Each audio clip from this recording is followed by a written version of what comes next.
नमस्कार। ये पहला देश होगा जिसका प्रधानमंत्री अपनी मेहनत करके हड्डी हड्डी गला देता है। इसके बावजूद भी कुछ लोग पॉलिटिशियन अगर अपनी बात विरोध करे, समझ में आता है, उनकी तो दुकानदारी पिछले 7-8 साल से बंद हो गई।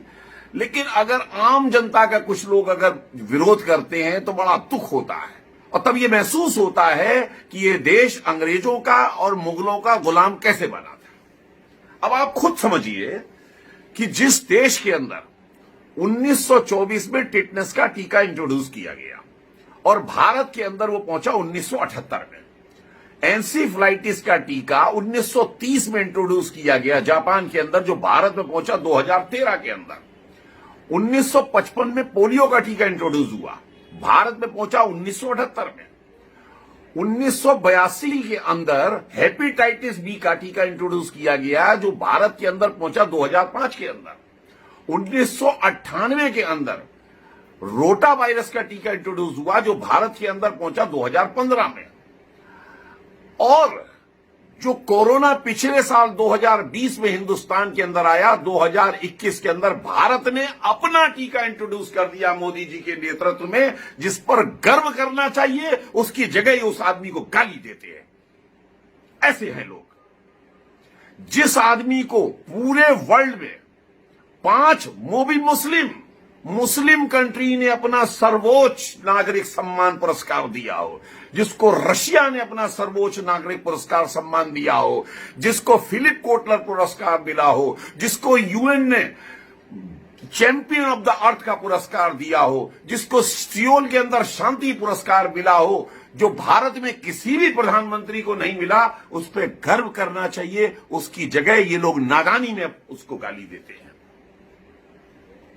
और तो और आप खुद समझिए, ये तो साक्षात बात है कि आज से यानी 15 अप्रैल को जब कोरोना वायरस का प्रकोप बढ़ा, ऑक्सीजन की कमी हुई, मात्र 4800 मेट्रिक टन इस देश के अंदर उत्पादन होता था। आज 8900 मेट्रिक टन का उत्पादन रातों रात कर दिया गया। ऑक्सीजन ट्रेनें चला दी गई और इंतजाम कर दिए गए। इसके बाद उस आदमी के ऊपर उंगली उठाते हो, शर्म नहीं आती? जिस में आपने एक चवन्नी का योगदान नहीं दिया, वो लोग खास करके कहते हैं कि पीएम केयर फंड का हिसाब दो।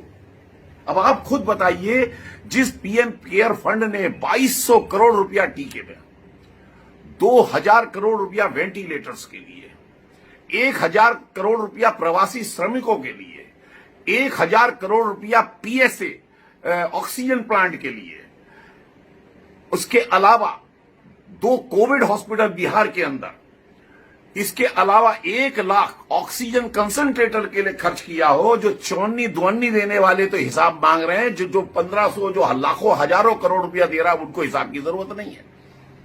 जिस आदमी ने अपने 7 साल के शासनकाल में 15 नए एम्स, 100 से ज्यादा मेडिकल कॉलेज, 2,23,000 करोड़ का हेल्थ बजट कर दिया, जिसके राजकाज में भारत पीपीई किट्स में, मास्क में वर्ल्ड का नंबर 1 मैन्युफैक्चरर बन गया, जिसने अपनी तरफ से कोरोना काल में दूसरे को विपत्ति काल में सहायता दी, आप उस आदमी को शर्म आनी चाहिए उंगली उठाते हुए।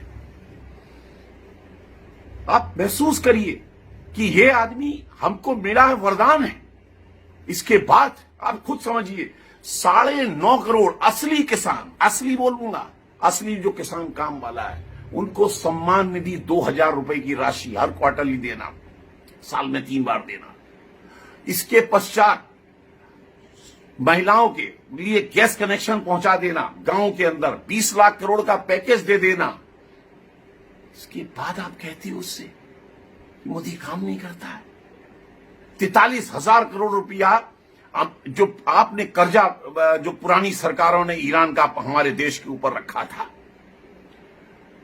उस 43,000 करोड़ को निपटाना, गैस कनेक्शन को महिलाओं के गांव गांव तक फ्री देने के बाद आप कहते हो पेट्रोल डीजल का भाव क्यों बढ़ गया, जिसके बगैर आप, ऐसा भी नहीं है कि कल से गाड़ी चलाना छोड़ दोगे अगर 2 रुपए या 4 रुपए बढ़ जाते हैं तो।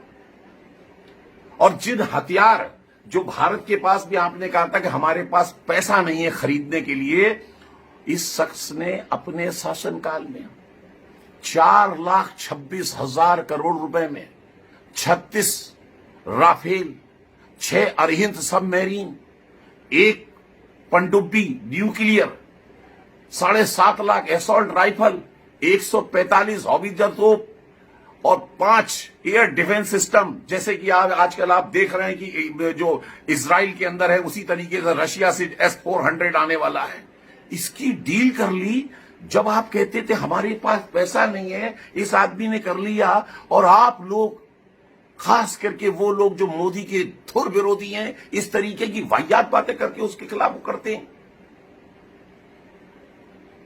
शर्म आनी चाहिए। और एक बात और कहूंगा, मनमोहन सिंह साहब ने कहा था पैसे पेड़ पर नहीं उगते। अगर पैसे पेड़ पे नहीं उगते तो पहले इस चीज का आंसर दीजिए कि आप जो नए नए सजेशन देते रहते हैं, पूरे देश में टीकाकरण फ्री कर दो, हर बेरोजगार को 6-6 हजार रुपया दे दो, आर्थिक पैकेज निकाल दो, दुनिया भर की और सारी सुविधाएं कर दो। अरे कहां से आएगा पैसे, ये भी तो बताओ, ये भी बताओ। आप केवल नाश लगाने के लिए हो देश का, आप केवल रोड़े अटकाने के लिए हो देश का। आपको बताना पड़ेगा ये आएगा कहां से पैसा, वरना उसको अपना काम करने दो मोदी को जो कर रहा है। और मोदी जी, मेरा भी आपसे एक विनम्र निवेदन है कि आपने बहुत काम किया है रोजमर्रा, पानी का, शौचालय का, बिजली का, रोड का, सड़कों का, रेलवे का। बस महसूस हो रहा है कि एक तरफ इस तरफ थोड़ा सा ध्यान देने की जरा ज्यादा जरूरत है, स्वास्थ्य के ऊपर, शहरों में और गांव में। बस ये काम कर देंगे, किला फतेह हो जाएगा आपका। आपको सलाम हम जैसे सारे लोग मारेंगे।